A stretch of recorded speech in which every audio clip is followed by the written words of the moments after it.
Chapter 1. Mr. Sherlock Holmes. Mr. Sherlock Holmes, who was usually very late in the mornings, save upon those not infrequent occasions when he was up all night, was seated at the breakfast table. I stood upon the hearthrug and picked up the stick which our visitor had left behind him the night before. It was a fine, thick piece of wood, bulbous-headed, of the sort which is known as a Penang lawyer. Just under the head was a broad silver band nearly an inch across. To James Mortimer, MRCS, from his friends of the CCH, was engraved upon it, with the date 1884. It was just such a stick as the old-fashioned family practitioner used to carry, dignified, solid, and reassuring. "Well, Watson, what do you make of it?" Holmes was sitting with his back to me, and I had given him no sign of my occupation. "How did you know what I was doing? I believe you have eyes in the back of your head." "I have, at least, a well-polished, silver-plated coffee-pot in front of me," said he. "But tell me, Watson, what do you make of our visitor's stick?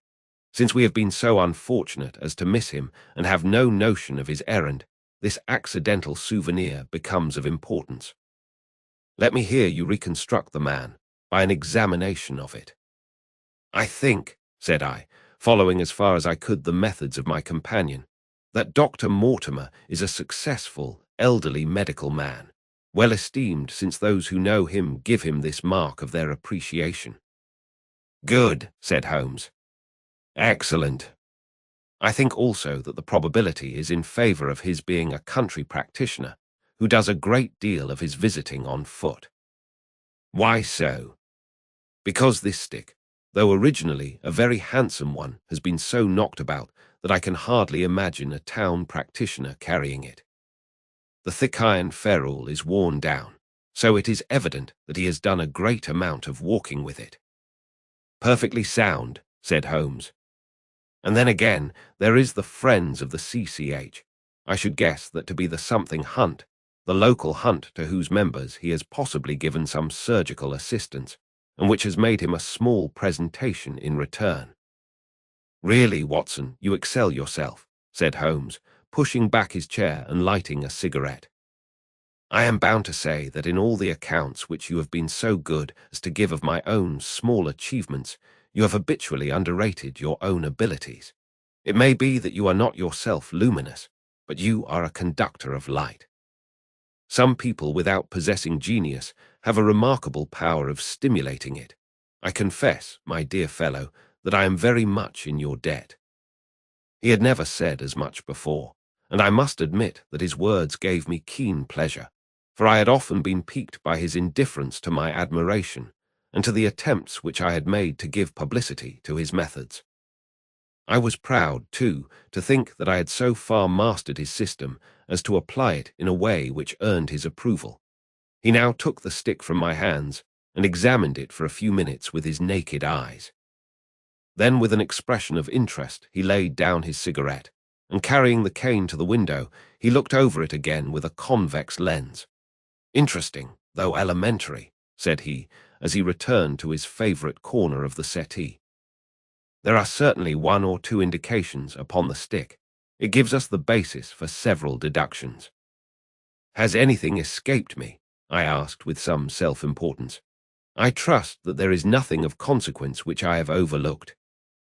"I am afraid, my dear Watson, that most of your conclusions were erroneous. When I said that you stimulated me, I meant, to be frank, that in noting your fallacies I was occasionally guided towards the truth. Not that you are entirely wrong in this instance. The man is certainly a country practitioner. And he walks a good deal. Then I was right. To that extent. But that was all. No, no, my dear Watson, not all. By no means all. I would suggest, for example, that a presentation to a doctor is more likely to come from a hospital than from a hunt, and that when the initials, CC, are placed before that hospital, the words Charing Cross very naturally suggest themselves. You may be right. The probability lies in that direction. And if we take this as a working hypothesis, we have a fresh basis from which to start our construction of this unknown visitor. Well then, supposing that CCH does stand for Charing Cross Hospital. What further inferences may we draw? Do none suggest themselves? You know my methods. Apply them. I can only think of the obvious conclusion that the man has practiced in town before going to the country. I think that we might venture a little farther than this. Look at it in this light. On what occasion would it be most probable that such a presentation would be made?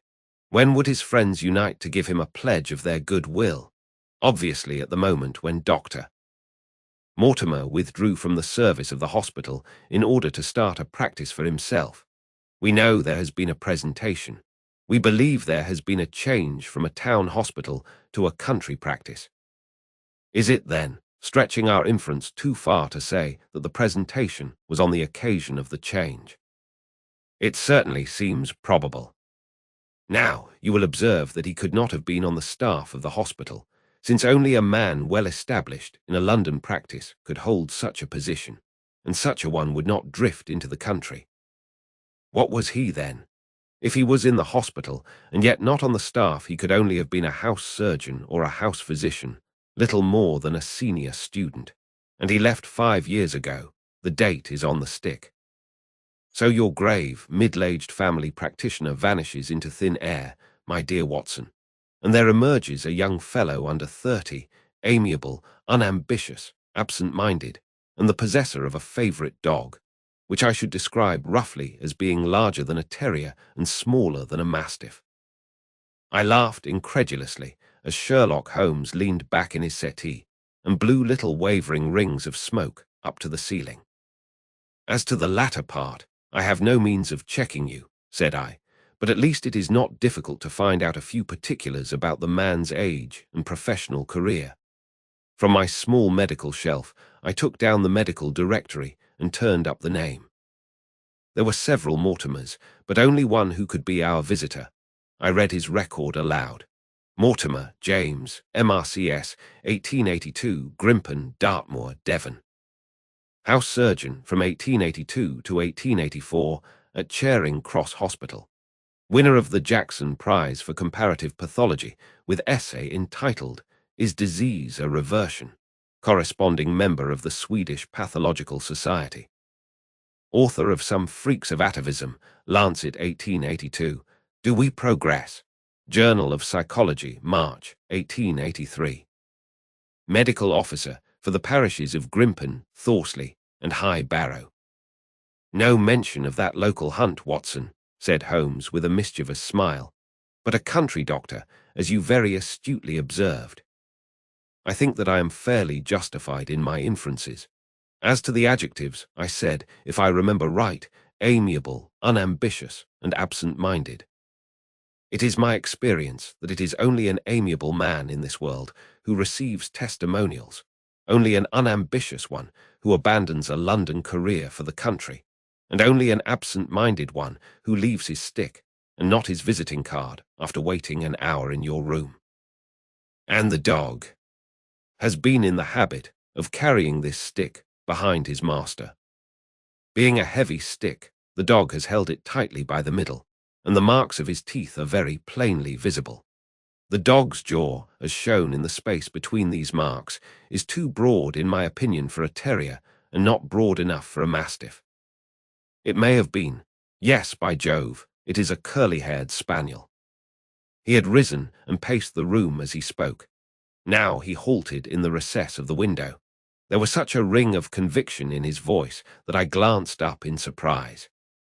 My dear fellow, how can you possibly be so sure of that? For the very simple reason that I see the dog himself on our very doorstep, and there is the ring of its owner. Don't move, I beg you, Watson. He is a professional brother of yours, and your presence may be of assistance to me. Now is the dramatic moment of fate, Watson, when you hear a step upon the stair which is walking into your life, and you know not whether for good or ill. What does Dr. James Mortimer, the man of science, ask of Sherlock Holmes, the specialist in crime? Come in. The appearance of our visitor was a surprise to me, since I had expected a typical country practitioner. He was a very tall, thin man, with a long nose like a beak, which jutted out between two keen grey eyes, set closely together and sparkling brightly from behind a pair of gold-rimmed glasses. He was clad in a professional but rather slovenly fashion, for his frock coat was dingy and his trousers frayed. Though young, his long back was already bowed, and he walked with a forward thrust of his head and a general air of peering benevolence. As he entered, his eyes fell upon the stick in Holmes's hand, and he ran towards it with an exclamation of joy. "I am so very glad," said he. "I was not sure whether I had left it here or in the shipping office. I would not lose that stick for the world." "A presentation, I see," said Holmes. "Yes, sir. From Charing Cross Hospital. From one or two friends, there on the occasion of my marriage." "Dear, dear, that's bad," said Holmes, shaking his head. "Doctor." Mortimer blinked through his glasses in mild astonishment. "Why was it bad?" "Only that you have disarranged our little deductions. Your marriage, you say?" "Yes, sir. I married, and so left the hospital, and with it all hopes of a consulting practice. It was necessary to make a home of my own." "Come, come, we are not so far wrong after all," said Holmes. "And now, Dr. James Mortimer." "Mr. Sir, Mr. A humble MRCS. And a man of precise mind, evidently. A dabbler in science, Mr. Holmes, a picker-up of shells on the shores of the great unknown ocean. I presume that it is Mr. Sherlock Holmes whom I am addressing and not." "No, this is my friend, Dr. Watson." "Glad to meet you, sir. I have heard your name mentioned in connection with that of your friend. You interest me very much, Mr. Holmes. I had hardly expected so dolichocephalic a skull or such well-marked supraorbital development. Would you have any objection to my running my finger along your parietal fissure? A cast of your skull, sir, until the original is available, would be an ornament to any anthropological museum. It is not my intention to be fulsome, but I confess that I covet your skull."